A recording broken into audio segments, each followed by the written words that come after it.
Salut tout le monde et bienvenue dans l'épisode 3 de Décryptons les compos. Dans l'épisode 2, nous parlions des parabènes et dans cet épisode, nous allons traiter leur petit remplaçant, le méthyl-isothiazolinone et son copain, le méthylchloroisothiazolinone. Après toutes les polémiques qu'il y a eu autour du parabène, même si on l'a vu dans l'épisode précédent, certains sont complètement inoffensifs, un tas de produits sur le marché s'est vu estampiller la mention sans parabène et ont remplacé leur petit conservateur chouchou par le méthyl-isothiazolinone et par du coup son copain le méthylchloroisothiazolinone. Dans la suite de la vidéo, je pense que je vais dire MIT et MCIT. Voilà. Donc, derrière ce nom à rallonge se cache un autre conservateur, bien évidemment, beaucoup plus allergène et beaucoup plus irritant que le parabène. Les marques se sont jetées dessus pour remplacer le parabène, mais il faut savoir que ça faisait au moins 40 ans quand ils ont repris l'utilisation de ce composant qu'il n'avait plus été utilisé parce que justement il était trop allergène et trop irritant et du coup on avait trouvé le parabène comme remplaçant. Sauf que bon, voilà, une polémique en entraînant une autre, les parabènes on n'en veut plus. J'ai oublié de préciser comment on reconnaît ce composant, tout simplement le nom que j'ai dit au début de cette vidéo, enfin les deux noms du coup, sont les noms qu'on retrouve texto dans les listes d'ingrédients. Donc vous les avez vus s'afficher sur l'écran, c'est ce nom-là que vous trouvez et je sais pas pourquoi, moi je l'ai retenu assez facilement, donc je suppose qu'il y a moyen de le retenir quoi. Et sinon, comme je vous le disais pour les parabènes, vu que c'est un conservateur, normalement il est dans la fin des ingrédients.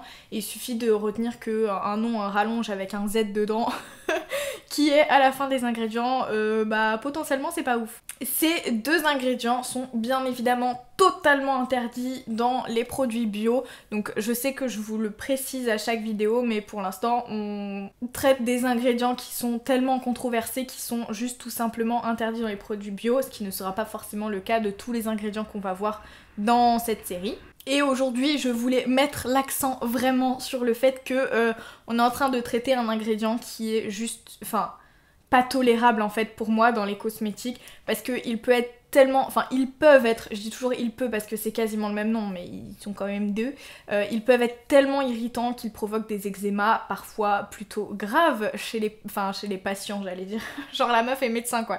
Donc chez les consommateurs plutôt, et leur concentration est extrêmement limitée par la loi, mais bon voilà, moi j'estime que même si la concentration est très très faible, vu comme c'est dangereux, je comprends pas. Enfin voilà. Il y avait eu une mini polémique sur ces ingrédients après l'interdiction des parabènes qu'on a cité dans la vidéo précédente et suite à la diffusion d'un documentaire qui s'appelait Gel douche, peau sensible s'abstenir qui avait été diffusé sur France 5.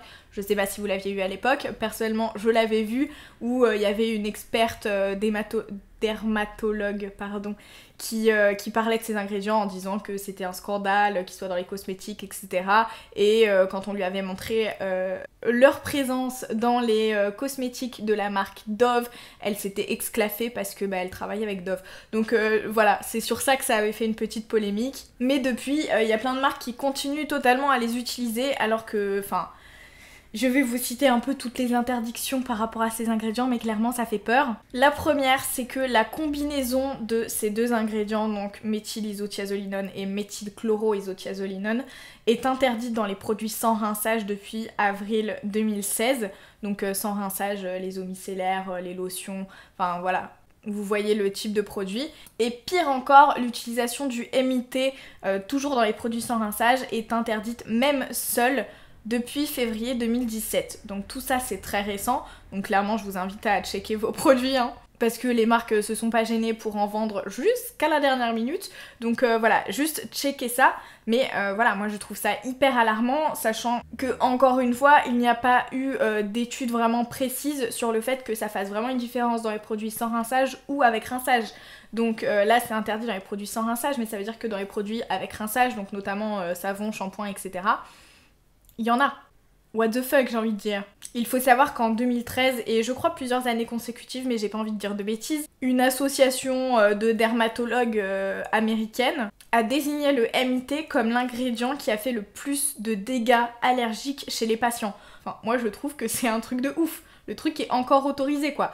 Donc ça c'est notamment dans tout ce qui est produits cosmétiques et tout ça, mais il faut savoir qu'il y en a aussi dans les produits d'entretien du sol particulièrement, et que ça peut entraîner des gènes respiratoires. Donc le truc a tout pour plaire.